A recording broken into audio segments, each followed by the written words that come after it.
तो next topic है power of a lens. Power of a lens. Lens की power से मतलब क्या है? तो लेंस क्या काम करता है? लाइट रेज को बेंड करने का काम करता है। कॉन्वेक्स लेंस है तो वो प्रिंसिपल एक्सिस की तरफ बेंड करेगा, इसलिए उसको हम बोलते हैं कन्वर्जिंग लेंस। और अगर कॉन्केव लेंस होगा तो प्रिंसिपल एक्सिस से लाइट रेज को दूर करेगा, तो उसको हम बोलते हैं डाइवर्जिंग लेंस। तो दो टाइप के लेंस होते हैं और दोनों का काम यही है कि लाइट रेज को बेंड करना, है ना, लाइट रेज को इनिशियल डायरेक्शन से बेंड कर देना, ये काम है लेंस का। तो मैं यहाँ पे देखो दो लेंस कंसिडर कर रहा हूँ, एक ये वाला लेंस है, ठीक है, और दूसरा ये वाला लेंस है। दोनों में क्या डिफरेंस आपको नजर आ रहा है? दोनों का अपर्चर बराबर है, दोनों की साइज बराबर लिए मैंने, है ना, दोनों का अपर्चर क्या है? बराबर। क्या डिफरेंस है दोनों में? ये मोटा है, ये पतला है ना, ये इनमें डिफरेंस है। इससे क्या फर्क पड़ेगा देखते हैं। देखो, मान लो इनके ऊपर आप लाइट रेज को इंसिडेंट करते हो प्रिंसिपल एक्सिस के पैरेलल। दोनों ही लेंस के ऊपर मैंने क्या किया? प्रिंसिपल एक्सिस के पैरेलल लाइट रेज को इंसिडेंट किया दोनों के ऊपर।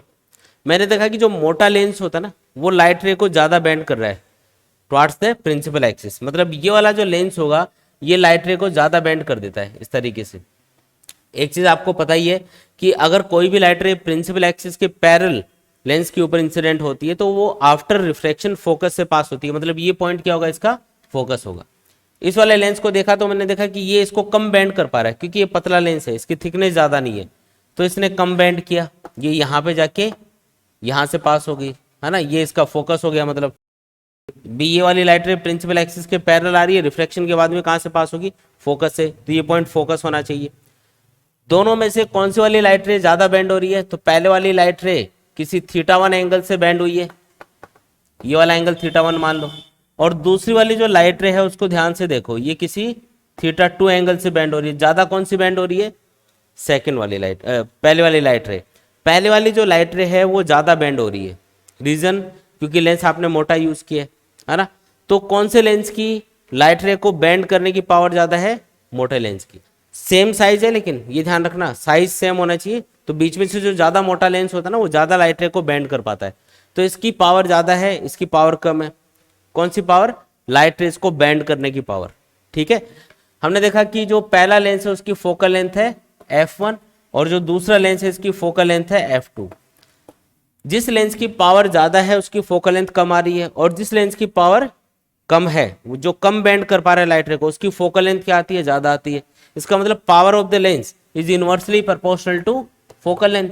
और जब प्रोपोर्शनलिटी सिंबल हटाओगे तो इसकी जगह कांस्टेंट आएगा जिसकी वैल्यू 1 होती है।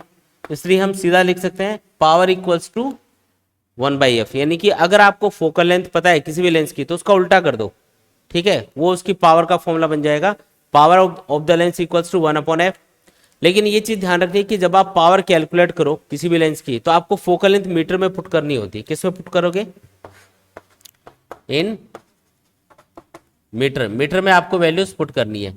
अच्छा, मीटर में पुट, जैसे सेंटीमीटर में गिवन है 50 सेंटीमीटर, 30 सेंटीमीटर, ऐसा कुछ, तो आपको क्या करना है? आपको वैल्यू मीटर में कन्वर्ट कर लेनी है। अगर 30 सेंटीमीटर उसको 0.3 लिखेंगे 100 से डिवाइड करके, तो वो वैल्यू यहाँ पे पुट करनी है। इससे अपने पास जो पावर की एक तरह से वैल्यू आएगी, पावर का जो मैग्नीट्यूड आएगा वो तो 1/f से आ जाएगा, लेकिन उसकी यूनिट क्या होगी? तो पावर की जो लेंस की जो पावर है उसकी यूनिट होती है डायोप्टर।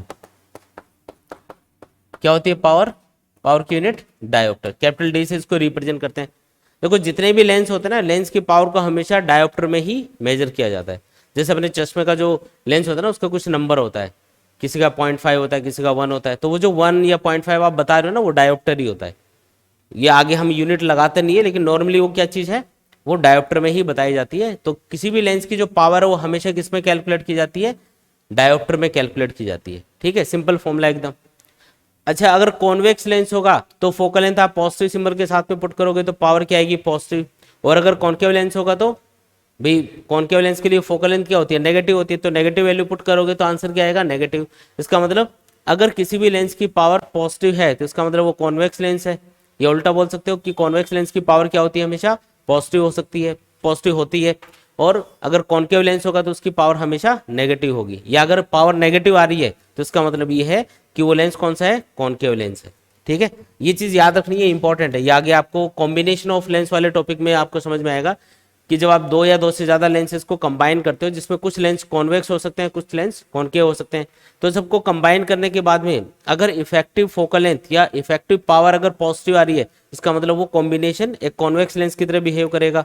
और अगर उनको कंबाइन करने के बाद में, लेंसेज को कंबाइन करने के बाद में जो इफेक्टिव फोकल लेंथ है या इफेक्टिव पावर जो आ रही है, अगर वो नेगेटिव आ रही है, इसका मतलब वो कॉम्बिनेशन किसकी तरह बिहेव करेगा, एक डाइवर्जिंग लेंस यानी कॉन्केव लेंस की तरह बिहेव करेगा। तो इसलिए ये चीज़ याद रखनी है कि पावर और फोकल लेंथ अगर पॉजिटिव है तो इसका मतलब वो कॉन्वेक्स लेंस की तरह या कन्वर्जिंग लेंस की तरह सिस्टम काम करेगा, और अगर पावर या फोकल लेंथ नेगेटिव है तो वो सिस्टम कॉन्केव लेंस की तरह या डाइवर्जिंग लेंस की तरह काम कर रहा होगा। ठीक है, समझ में आया कि